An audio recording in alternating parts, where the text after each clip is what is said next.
Hi friends, welcome back. Today update. ఈరోజు ఒక update తోటి మీ ముందుకు రావడం అయితే జరిగింది. అదేమిటంటే వైఎస్ఆర్ చేయూతకు సంబంధించి ఫైనల్ తేదీని అయితే ప్రభుత్వం ప్రకటించడం అయితే జరిగింది. ఎప్పుడు విడుదల చేస్తారో క్లియర్ ఇన్ఫర్మేషన్ అయితే ఇవ్వడం అయితే జరిగింది. ఎప్పుడో క్లియర్ గా ఈ వీడియోలో తెలుసుకుని వీడియో స్టార్ట్ చేసే ముందు ప్లీజ్ మన వీడియోకి ఒక లైక్ చేయండి. కొత్తగా చూస్తున్న వారు ఖచ్చితంగా మన ఛానల్ సబ్స్క్రైబ్ చేసుకోండి. Information me friends and families అందరికి కూడా షేర్ చేయండి. మీకు ఏమైనా డౌట్స్ ఉంటే కామెంట్ బాక్స్ లో కామెంట్ చేయండి, ఖచ్చితంగా రిప్లై ఇస్తాను. ప్రభుత్వ పథకాలకి సచివాలయ ఉద్యోగులు వాలంటీర్లకు సంబంధించి ఈ ఛానల్ అనేది క్రియేట్ చేయడం జరిగింది కాబట్టి మీరు అందరూ కూడా మన ఛానల్ ఖచ్చితంగా సబ్స్క్రైబ్ చేసుకొని సపోర్ట్ చేయండి. వైఎస్ఆర్ చేయూత అనేది ఇప్పటికే 2 సార్లు వాయిదా పడింది. మూడోసారి కూడా వాయిదా వేస్తూ ప్రభుత్వం అయితే ఫైనల్ తేదీ అనేది లాక్ చేయడం అయితే జరిగింది.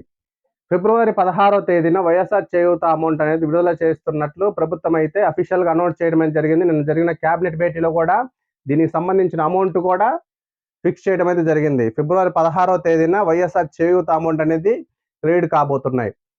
దీనికి సంబంధించిన ఈకేవైసీ ప్రాసెస్ కూడా వాలంటీర్లు అందరూ కూడా కంప్లీట్ చేస్తూనే ఉన్నారు.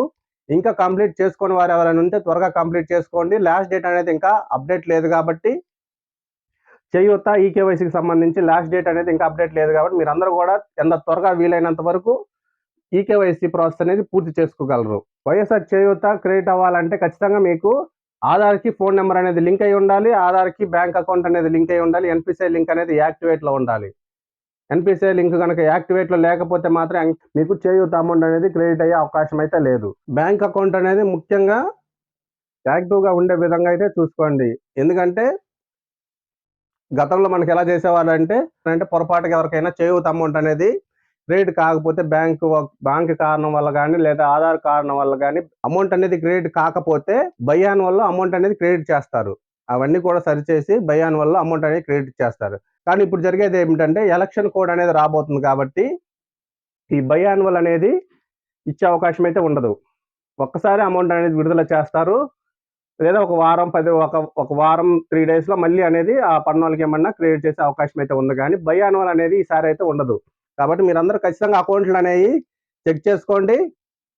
ఆ లిస్ట్ అనేది చెక్ చేసుకోండి. ఎలిజిబుల్ లిస్ట్లో ఉన్నారా లేదా ఇన్ఎలిజిబుల్ లిస్ట్లో ఉన్నారా ముందుగానే చెక్ చేసుకొని సచివాలయంలో కనుక మీరు సంప్రదించినట్లయితే దానికి సంబంధించిన పూర్తి ఇన్ఫర్మేషన్ అనేది మీకు ఇస్తారు. కాబట్టి ఇన్ఫర్మేషన్ వైఎస్ఆర్ చేయూత లబ్ధిదారులందరికీ కూడా షేర్ చేయండి. మీకు ఏమైనా డౌట్స్ ఉంటే కామెంట్ బాక్స్లో కామెంట్ చేయండి, ఖచ్చితంగా రిప్లై ఇస్తాను. ఎవరైనా కొత్తగా మన ఛానల్ చూస్తున్నట్లయితే ఖచ్చితంగా సబ్స్క్రైబ్ చేసుకోండి. ఎందుకంటే ప్రభుత్వ పథకాలకు సంబంధించిన ప్రతి ఒక్క ఇన్ఫర్మేషన్ అనేది మన ఛానల్ వస్తూ ఉంటాం కాబట్టి క్లియర్గా ప్రతి ఒక్క స్కీమ్కి సంబంధించిన ఇన్ఫర్మేషన్ ఇస్తాం కాబట్టి ఖచ్చితంగా మన ఛానల్ సబ్స్క్రైబ్ చేసుకొని సపోర్ట్ చేయండి. Thank you.